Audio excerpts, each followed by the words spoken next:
Okay, so I'm just doing it. Like, there's this crazy story that, like, I don't know, like, I'm compelled to share it. Okay, so, like, domestic abuse is real. If you're being abused, get help. Don't ask me for help. I don't. No. Okay? I am like, I am like the model victim. So, most of my relationships have been abusive, but honestly, I'm a brat. I am a brat. I'm a brat. And um I know, like, everybody says, God, this is a big one. Like, I'm really sharing with you guys. Okay. That, like, I didn't do anything to deserve it.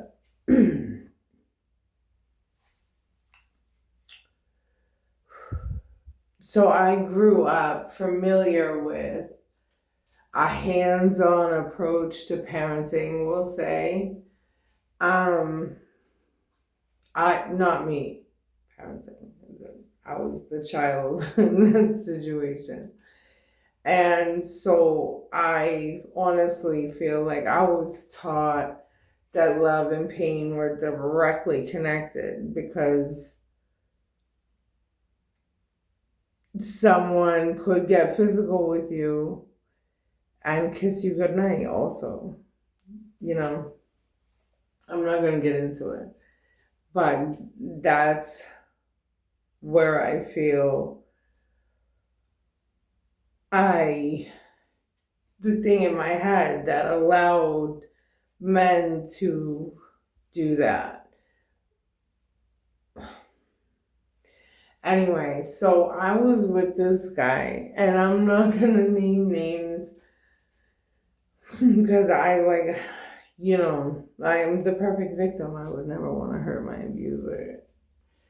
Um, I was with this guy, and I think it was 8 months in something. Okay, first of all, when I just decided to hook up with him, I looked right at him and said, "This could be one of the worst mistakes I've ever made."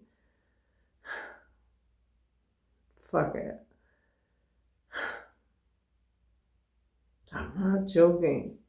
It was a 10-year mistake, ultimately, a 10-year. Not a mistake. There's no mistakes if you learn a lesson. I learned not to date. I've been single by choice. Anyway, um, things were violent, and or he also had a very hands-on approach to boyfriending, but he also gave me lots of gold. So we would have a big fight and things would get violent or whatever, and I would say forget it forever, and then he would buy me like a gold bracelet or show up with like long stem roses. And so there's a lot, but he was someone who introduced me to what ultimately became my drug of choice. And it was his, but he was way further into it than I was, so he taught me a lot. And he helped, I feel, destroy my family, but regardless, anyway. So what happened was I was pregnant, and I had been pregnant and gotten and not chosen to keep it. And with the help, the decision we made as a couple was to not keep it.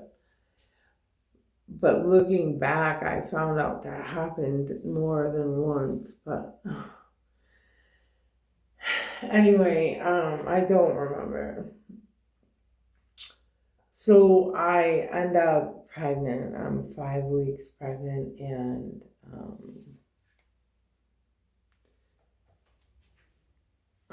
he was always cheating on me, and I had tapped into his voicemail because he always used the same code. And so I listened to his voicemail, and it was about some chick who wanted to go to this concert, and he said he was going with his sponsor from AA, and I was like, what the fuck? And he's like, okay, no, I'm not going. And then the night of the concert, he didn't go. We were together. I'm 5 weeks pregnant, and he goes out into the kitchen around like 11:30 or whatever, around the time the concert will be over.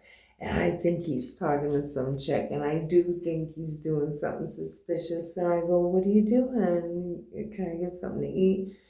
And he was like, why the fuck would you follow me out here? And so that's what started the fight. And so I used to call this cab company from his house all the time, and he would be yelling at me, and I would take a cab back to my parents' house where I was living with my toddler. I was so stupid a lot of times in my life. Anyway, so I would say, I need you to come get me quick. And they would. And this one particular night, so he's mad at me. Now he comes charging back into the bedroom, mad at me now because I'm acting suspicious of him. And it turned into this fight, and I don't remember the rest. But he took my phone when I was calling the cab because I'm like, you want to say all these bad things about me? If that's how you really feel, like, let me get out of here. And I'm on the phone with that cab company, and he rips the phone out of my hand. Now there's a struggle for the phone. And I lean over him onto the bed, and he just boots me with his foot and kicks me. I go flying and hit the wall behind me. And I was like, oh no, the baby. And he goes, I wanted you to have an abortion anyway.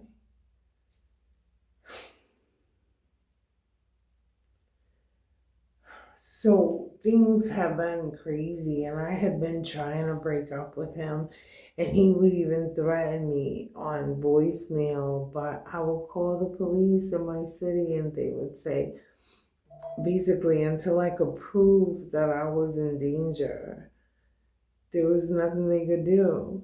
I couldn't even get a restraining order. So I get my phone back, and I call the cab company. I get in the cab. I don't realize, but I have my boyfriend's handprint on my throat. And like my hand was bleeding because the antenna on my phone broke. Yeah, it was so long ago there was antennas on your phone. And he said, listen, this time I am only giving you two choices.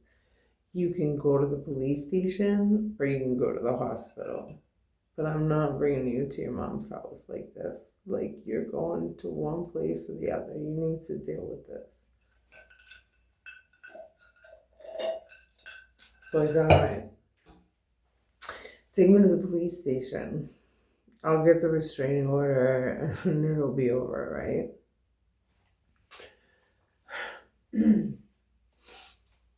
So I go to the police station and I call my mom, who hated him.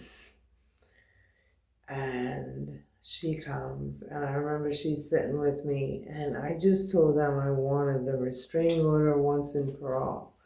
But what I didn't realize was the state picks up charges because of the assault, because they could see the marks on my neck, and he was already in holding in the jail. And when they told me, and I was like, I don't care. I just want to finish the paperwork for the restraining order. But at some point, I had to get up and use the bathroom. And when I did, I realized that was bleeding and I was pregnant.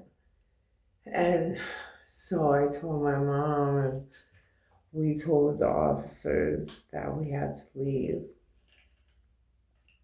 And we went to the hospital, and they took the blood work and said, yeah, like whatever, you're losing the baby and you're gonna hemorrhage until you lose this blood clot shaped like a U. And when you get it, please put it in a jar and bring it to us.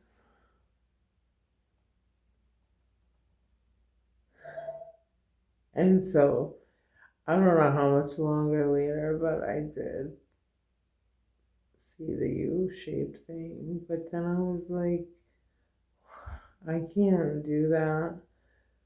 So I took the alternative and flushed it down the toilet. So yeah.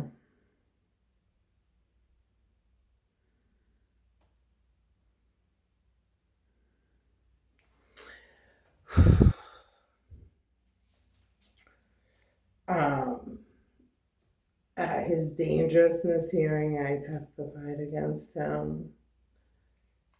And then I wrote a letter when he was up for parole for them not to let him go. Ultimately, he served 9-month sentence in jail for what he did. Because it's not manslaughter if the baby's not old enough to live outside the womb.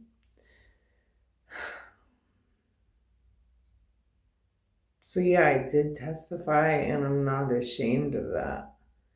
And the fact that he served 9 months is like really irony.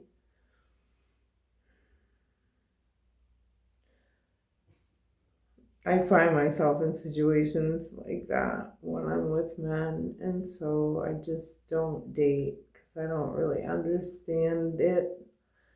But if anybody's hurting you, get help, get away. There's no like happy results to domestic violence. Whatever. That was a lot. Wow. Okay, I don't know if I'm really gonna share this. We'll see.